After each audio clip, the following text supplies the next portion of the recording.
புதுச்சேரியில் சக்கரபாணி ஆற்றில் ஏற்பட்ட வெள்ளப்பெருக்கால் வீடுகள் நீரில் மூழ்கி இருக்கிறது.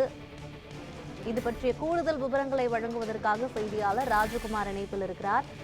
ராஜகுமார், புதுச்சேரியில் வீடுகள் தண்ணீரில் மூழ்கி இருக்கிறது. இது பற்றிய மேலும் விவரங்கள் என்ன, பதிவு பண்ணுங்க.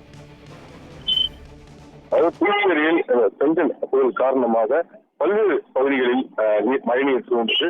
இந்நிலையில் தற்போது பல்வேறு பகுதிகளிலும் அதே போல புதுச்சேரி அண்டை மாவட்ட விழுப்புரம் கடல் ஆகிய பகுதிகளிலும் இந்த மழை தாக்கம் காரணமாக ஆறுகளில் வெள்ள நீர் பெருக்கெடுத்து வருகிறது. அந்த வகையில் புதுச்சேரியில் வரக்கூடிய சங்கராபரணி ஆற்றில் இந்த வெள்ள நீர் பெருக்கெடுத்து வருவதால் இந்த ஆற்றங்கரை ஓரம் இருக்கக்கூடிய வீடுகள் நீரில் மூழ்கி இருக்கின்றன.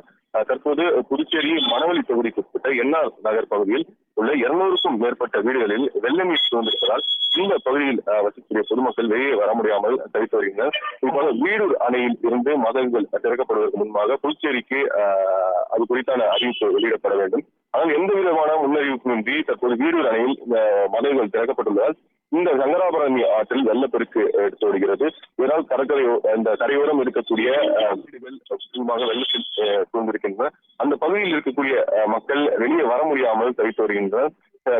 தரைத்தளம் வரை இந்த மழைநீர் என்பது தேங்கி இருப்பதால் தற்போது இந்த பகுதியில் இருக்கக்கூடிய மக்கள் மொட்டை மாடிக்கு சென்று அங்கே தங்களை மீட்பதற்கான கோரிக்கையை வைத்திருக்கின்றனர். தொடர்ந்து இந்த பகுதிக்கு புதுச்சேரியுடைய சபாநாயகர் செல்வம் ஆய்வு மேற்கொண்டிருக்கிறார். மாவட்ட ஆட்சியரும் இன்னும் சில பேச வரவில்லை. தற்போது இந்த பகுதிக்கு தேசிய பேரிடர் மீட்பு படையினர் வந்திருக்கின்றனர். இங்கு இருக்கக்கூடிய மக்களை படகுகள் மூலம் மீட்பதற்கான நடவடிக்கைகள் தற்போது துரிதப்படுத்தப்பட்டிருக்கிறது.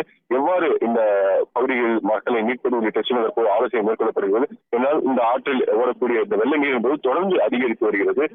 எந்த விதமான அறிவிப்பு தற்போது ஒரு மதகு வீடு அணையில் திறக்கப்பட்டதற்கு இது போன்ற ஒரு சூழ்நிலை ஏற்படும் போது இன்னும் 2 மதகுகள் திறக்கப்பட இருப்பதாகவும் அப்போது மேலும் நீர் அதிகரிக்கும் என்றால் இந்த பகுதி முழுவதுமாக நீர் முழுகக்கூடிய ஒரு அபாயம் ஏற்பட்டுள்ளது. தொடர்ந்து தற்போது இங்கு இருக்கக்கூடிய 150க்கும் மேற்பட்ட வீடுகளில் உள்ள மக்களை வெளியேற்றுவதற்கான பணிகளை அவர்களுக்கு பாதுகாப்பதற்கான பணியை தற்போது புதுச்சேரி அரசு மேற்கொண்டிருக்கிறது. புதுச்சேரி சபாநாயகர் செல்வம் நேரில் தற்போது ஆய்வு செய்து இந்த பணிகளை மேற்கொண்டிருக்கிறார். விவரங்களுக்கு நன்றி ராஜகுமார்.